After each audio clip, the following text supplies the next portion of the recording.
Ijebu in Nigerian town, steadily transforming into a commercial nerve center of Ijebu land.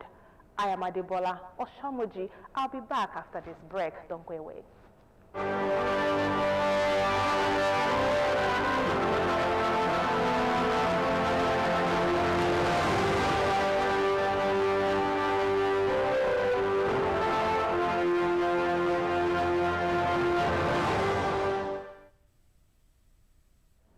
And just before we start, let's remind you that your present circumstances don't determine where you can go. They merely determine where you start. And not to forget that you can watch us live on Facebook at OGTV and Ogun State Television, YouTube at OGTV Abeokuta, and on OGTV website www.ogtv.com.ng/live.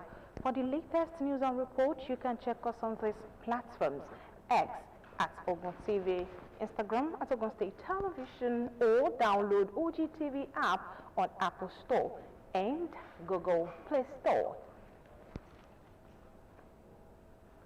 And now to the news.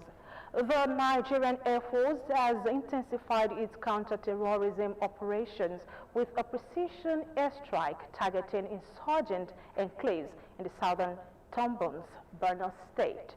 The operation, carried out on Friday at about 6:50 in the evening, struck locations around Ali Sharifit, identified as a known terrorist hideout.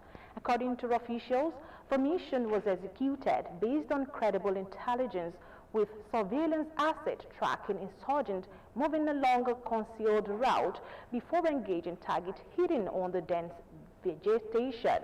The strike reportedly destroyed key structures used by the terrorists and restricted their movement within the area. Officials have said the operation highlights the Air Force's commitment to intelligence-driven and precision-led missions aimed at dismantling terrorist strongholds and denying them safe havens. The Lagos State government has resumed its monthly environmental sanitation exercise, ending an almost 10-year suspension of the exercise. Residents across parts of the state participated in the exercise. The sanitation exercise, which now runs from 2 hours, from 6:30 in the morning to 8:30 in the morning, marks a shift from the previous 3-hour schedule between the 7 in the morning and 10 in the morning. The program was suspended in 2016 following a court ruling that declared the restriction of movement during sanitation hours illegal. Moving on, here in Ogun State, the state government has taken a step in the fight against malaria as health experts, government officials, and community stakeholders converged on Emily Adesoya Auditorium, E4, for a flagship event marking World Malaria Day 2026 celebration, organized by the Ogun State Ministry of Health in collaboration with the Royal Institute of Health Technology and Association of Public Health Physicians of Nigeria, Ogun State Chapter. The event reinforces renewed commitment to ending malaria through coordinated action. For decades, malaria has remained one of Nigeria's most persistent public health challenges, despite years of interventions, including insecticide-treated net, improved diagnosis, and global partnerships. It is against this backdrop that the Ogun State Ministry of Health, in collaboration with Royal Institute of Health Technology and Association of Public Health Physicians of Nigeria, Ogun State Chapter, hosted a high-level event bringing together health professionals, policymakers, and community members. The event, themed "Driven to End Malaria, Now We Can, Now We Must," underscores the urgent need for collective action to eliminate malaria. Highlights of the program included expert lectures, strategic discussions, and a public enlightenment aimed at raising awareness and promoting preventive practices across communities. Speaking on behalf of the Ogun State Commissioner for Health, Dr. Tony Koka, the guest speaker, Dr. Yomi Bamishelu, reaffirmed the government commitment to malaria eradication. Malaria is endemic in our environment. Quite a number of people are susceptible to it, especially those that are vulnerable. Our children, under 5 children. So having a vaccine will help.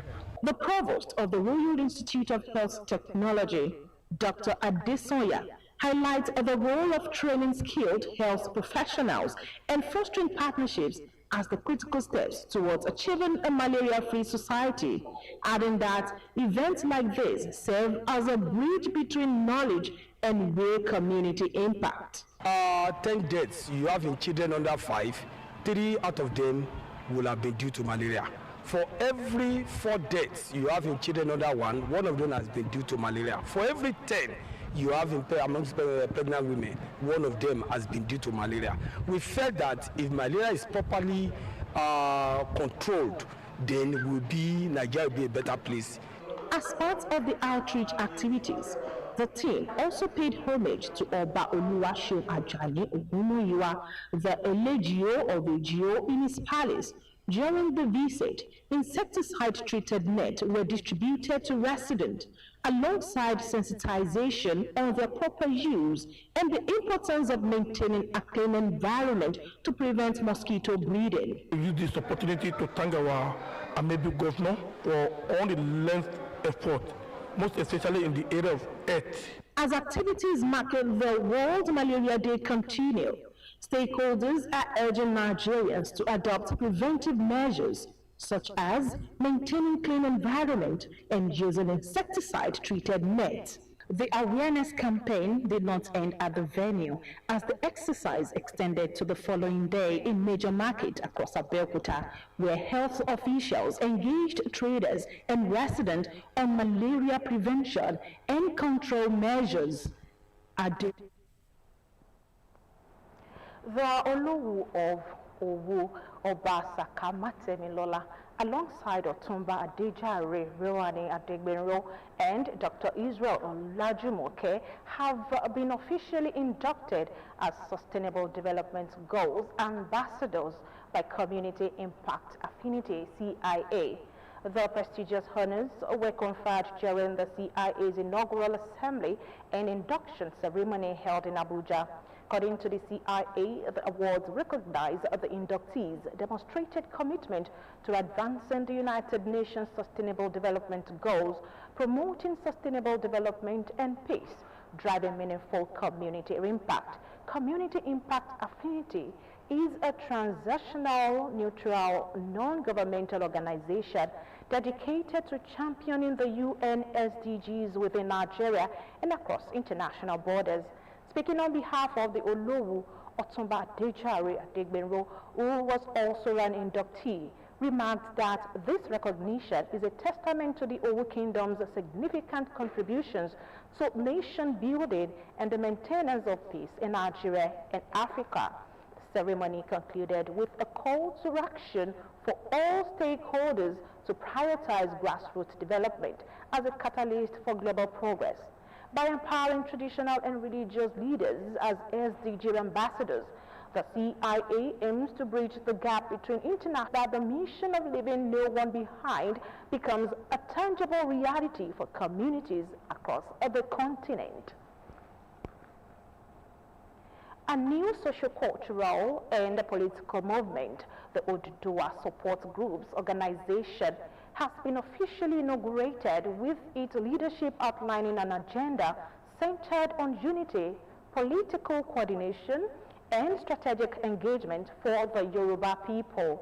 Speaking at the inauguration and a press conference in Ibadan, Oyo State, co-founder and director general of the group, Otumba Olushola Orelaja, said the organization is not a social club, but a movement aimed at consolidating the collective strengths of the Oduduwa people for developmental and political advancement. Details are in this package. Addressing an audience that included traditional rulers, community leaders, and stakeholders, Orelaja emphasized that the formation of the organization was driven by necessity According to him, the organization seeks to provide structure, direction, and purpose for various support groups across the region. He noted that Yoruba people have historically played a leading role in Nigeria's development, citing their legacy of leadership, enterprise, and political awareness. As we proceed, we encourage all present to participate actively and with open hearts, knowing that what we begin today will echo for generations. However, he warns that without clear direction, such strength could become fragmented. Orelaja outlined the core mission of the organization, which he said include uniting all Oduduwa support group under a single structure, promoting inclusiveness, advance socio-political development, and position members for stronger participation in governance. He also stressed the group's commitment to supporting leadership that aligns with its vision of progress. In a significant political declaration, the organization threw its weight behind President Bola Tinubu endorsing his re-election bid in 2027. Also at the event, Baboba Vincent Bakari, who is a co-founder and national leader of the group, declared a call to action, urging members to mobilize leaders to provide guardians and the wider Yoruba community to unite under a shared vision for the future. And you will see a lot of things going on in that. They are benefiting from politics. That is why we say we must follow our own Oduduwa. In the same vein, Honorable Wale Fashade, chairman of the Advisory Council and also a co-founder of the group, in his keynote address, made a call to action for every sons and daughters of the Yoruba race. Other dignitaries that graced the ceremony include Dr. Oyeyemi Fawekun, Al-Aja Aminat Okparemi, Honorable Akimbode Joseph, patron, Dr. Raymond Osho, patron, Ambassador Princess Koshile Kolawole, APC Oyo State Executive, and a popular APC governorship aspirant, and many more. Members of the National Executive of the OSGO include Reverend Dr. Nike Victor Tade, the Deputy Director General, Honorable Mrs. Aduke Miriam Ibrahim, the National Women Leader of the group, Ashiwaju Boyega Idowujai, the National Secretary, Chief Mrs. Anyokoya, National Financial Secretary, Honorable Amida Fumilayo, National Treasurer, Honorable Bello Rashid, National Youth Leader. Alethea University, Agoiwoye, matriculate no fewer than 264 students into various degree programs for the 2025-2026 academic session, with a strong focus on technology, science, and engineering. The Chancellor and Founder, Major General Sanstadin Awusoya, urged the new intakes to justify their admission through hard work, discipline, and dedication as the institution continues to expand its academic frontiers. Benga Adekoya's report is presented from our studios. It is the third matriculation ceremony of Alicia University, attracting parents, dignitaries, and guests from different walks of life. Shortly after the academic procession, the new students take their matriculation oath, formally signaling their entry into the academic community.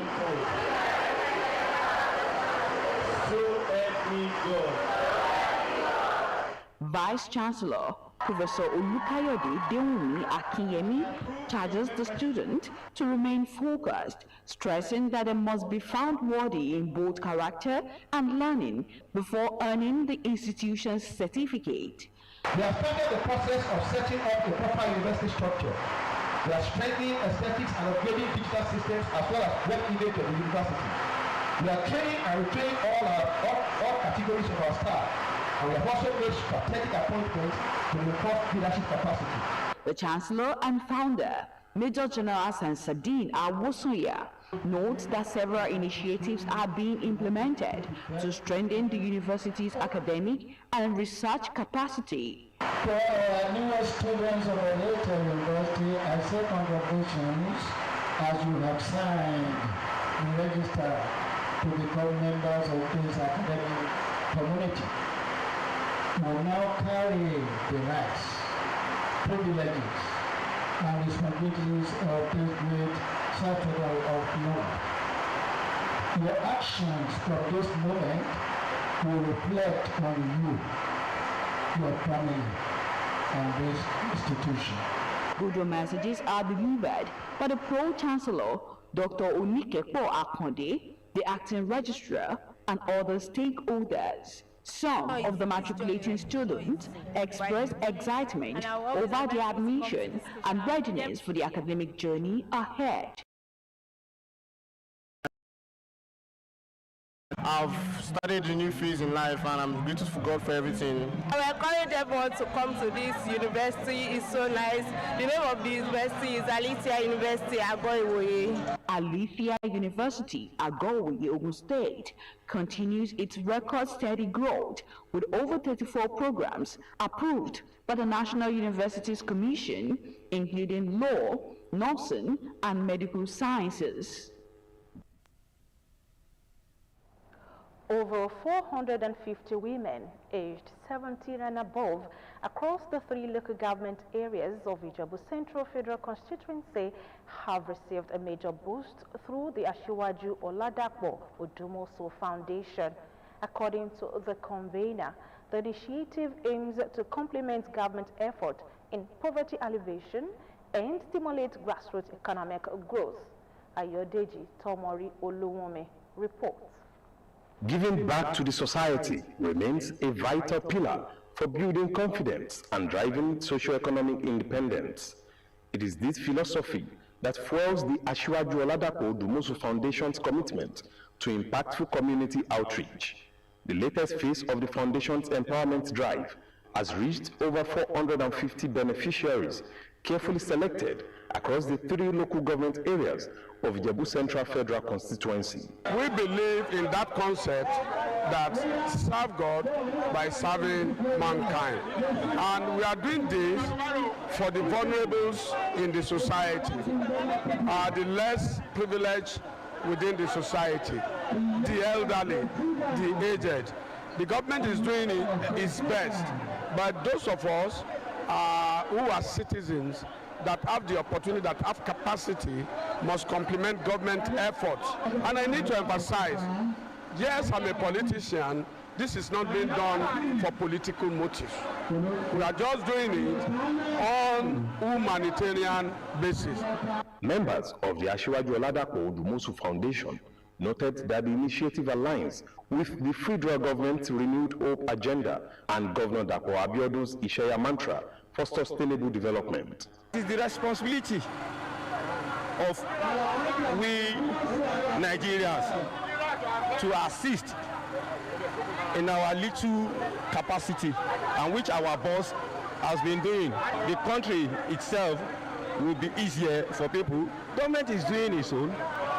Let those that have the opportunity to assist people. It is the behavior of Asiwaju Odumosu for doing this to the society. He loved to be doing something good to the society, and that was the reason why the society liked him all the time. If you say the people follow Asiwaju all the time, it is because of what he has been doing for them. The atmosphere was one of gratitude as beneficiaries received essential food items and a sum of 25,000 naira cash grant each, designed to provide immediate relief and support. This is the first time I know him, so but I enjoy his program. He really did well to me and my children and my grandchildren at home today, and many houses today will enjoy him, and we are supporting him to the next level that is moving to. As the beneficiaries return to their various wards with renewed hope, the foundation maintains that investing in women remains the fastest path to community prosperity. Ayodeji Tomori Oluwumi, OGTV News. Day 2 of the free medical outreach organized by Mercy Ship Foundation in collaboration with the OGO initiative recorded a strong turnout as residents continue to receive essential health care service. The outreach is part of activities marking the 50th birthday celebration and chieftaincy conferment of Chief Olalekun Gbenga Osho. Testimony Komolafe's report is presented in this package. The atmosphere remains lively at Quarry Road as community members gather to benefit from the ongoing free medical outreach. Medical professionals attend to patients, offering consultations, basic treatments, and health advice aimed at improving overall well-being. Organizers say that this initiative goes beyond celebration, focusing on making a meaningful impact in the life of the people. When my 50th is coming up, I look into what it's not just about having food and drinks. It's about how you can impact, what you can just do in your little way, so people can feel at least the little that God has given to me. We go all over Nigeria looking after orphans, widows, disabled, and less privileged. And Mr. Gbenga is having a chieftaincy title. So this is another opportunity for us to show our love for humanity. Something that really help the community. People around come out in mass. You can see, as you can see around there, everybody come out to do their medical checkup, and people really feel happy about it. Beneficiaries also expressed gratitude for the opportunity to access free health care, describing the outreach as timely and life-changing. I really appreciate Olalekun Gbenga Osho for organizing the medical treatment for all children, all people. And the way they treated us, I'm really satisfied with it. The money where it takes do all these things for us, God will fill the pocket for him. He will not suffer for his life. He will not suffer for food. Nothing to do. He will not die untimely death. I thank the organizers of this program because God are helping them, and this is the type of program that God is expecting people to do for those that are less privileged. The outreach is expected to attract more residents, reinforcing the importance of community-driven interventions in promoting accessible healthcare for all. Testimony Komlafe, OGTV News. The Nigerian National Petroleum Company Limited has raised the alarm over circulation of false information, claiming that it is selling refinery scrap materials, equipment and components to individuals and private firms. This was contained in a statement signed by the NNPC Chief Corporate Communications Officer, Andy Ode. In a statement, the company categorically denied issuing any request for bids, tenders, expressions of interest, or approvals for the sale of scrap materials or refinery component from the Port Harcourt, Warri, and Kaduna refineries. The NNPC stated that the claims being circulated were misleading and untrue, stressing that it has not authorized the sale of any items from the warehouses or inventories of the refineries. It also disclosed that it had received a report of individuals falsely presenting themselves as its representatives or agents, claiming to facilitate the sale of so-called scrap metals and refinery equipment. It warned that such individuals are not authorized and are attempting to mislead members of the public. The NNPC therefore advised the public, corporate organizations, and industry stakeholders to disregard any such claims or solicitations, urging them to exercise caution when dealing with persons making such representations. Explosions and sustained gunfire have been reported in Mali's capital, Bamako, as armed groups launch apparently coordinated attacks across the country. In a statement, the military said fighting is ongoing, adding our defense and security forces are currently engaged in repelling their attackers. Witnesses have told newsmen of explosions and gunfire around the Kati military base, a major installation outside the capital. Soldiers have been deployed to block off roads in the area. There are also reports of attacks in Gao and Kidal in the north and Savere in central Mali, in what an analyst describes as the largest jihadist attack in years. Still on the foreign scene, The Dutch government said that it would allocate over 950 million euros to help compensate businesses and individuals for the surge in petrol prices since the outbreak of war between the US and Iran. A further 340 million euros will be unlocked by court of business charges to be financed by higher taxes on other items, in particular alcohol. The government also activated the first phase of its crisis plan in case of imminent fuel shortages as the Strait of Hormuz remains blocked to Gulf oil shipment since the war erupted in late February, sending oil and natural gas prices soaring. It said that while there were currently no acute petrol shortages in the Netherlands, it was mobilizing government agencies and industry players in case the situation deteriorates.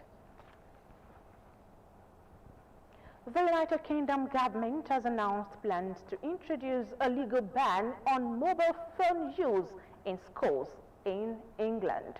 Also, Taiwan President Lai Ching-te has cancelled a trip to the Southern African nation. Sit back, relax, and enjoy our package on the foreign scene recap.